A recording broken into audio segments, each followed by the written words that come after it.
welcome to the FLNG News Brief. I'm Army Staff Sergeant Carmen Fleischmann. We begin this month with a follow-up on the NCO Soldier of the Year competition. Last month, Staff Sergeant Travis Ugarte and Specialist Manuel Vallejo won the competition here in Florida. This month, they competed at Fort Stewart, Georgia in the Region 3 Best Warrior competition, with Staff Sergeant Ugarte taking the top spot once again. He will now go on to compete in the national competition next month at Camp Edwards, Massachusetts. Also this month, a little closer to home, the Florida National Guard promoted Colonel Brian Simpler to the rank of Brigadier General. After his family assisted with the pinning of his new rank, he took the time to thank those in attendance and recognize his son, Specialist Connor Simpler, with Alpha Troop, 1st of the 153rd Cavalry Regiment. Connor, I'm so proud of the man you've become. You know, like the tag said, you're getting ready to deploy here in a few days, so I'm just so proud of you. Command Chief Master Sergeant Jerry Gardner assisted Brigadier General Simpler in the tradition of unfurling the General's flag at his promotion, and was also there to support the General's son at the 153rd CAV deployment ceremony held in Panama City, Florida. The 153rd CAV was one of the 2 units part of the 53rd Infantry Brigade Combat team deploying to the Horn of Africa on the same day.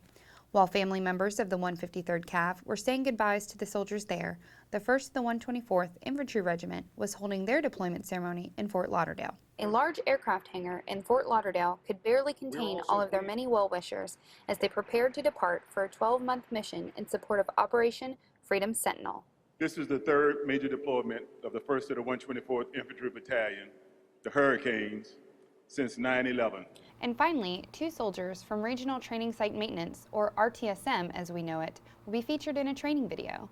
AJ Artley was there recording as the soldiers were being recorded. Traverse gearbox removal. Step 1, take 1, marker. A U.S. Army film crew from Picatinny, New Jersey turned the maintenance bay at the RTSM into a movie set.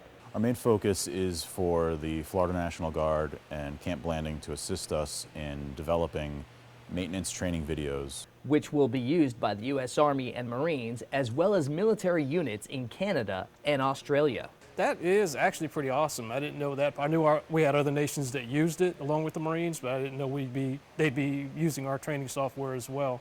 The training software Anthony and his team usually creates looks more like a video game. So you would go ahead and actually sit at a computer workstation or at a laptop and actually perform either crew procedures or maintenance procedures utilizing the game engine. But today they're using the instructors from the RTSM to create a video with live soldiers as well as animation. They actually do have the clacker, the whole 9 to start your scene and stop. So instead of just grabbing some tools and getting to work, they have to wait for the crew to set the lights and the cameras from several different angles. And instead of giving instructions, they're the ones taking them. The National Guardsmen here in Florida being very accommodating of our camera crew requiring multiple takes. Traverse gearbox removal. Step 1, take 2, marker. So they're being very professional. We're very happy with what we're capturing. And cut. So if it's your job to use one of these, the producers of this video hope it makes your job easier so the guys who actually have to use this can get back into the fight. Reporting from Camp Blanding, I'm AJ Artley for the Florida National Guard. Always ready, always there. That's all for this edition of the FLNG News Brief. Reporting from the Florida National Guard Public Affairs Office, I'm Army Staff Sergeant Carmen Fleischmann. We'll see you next time.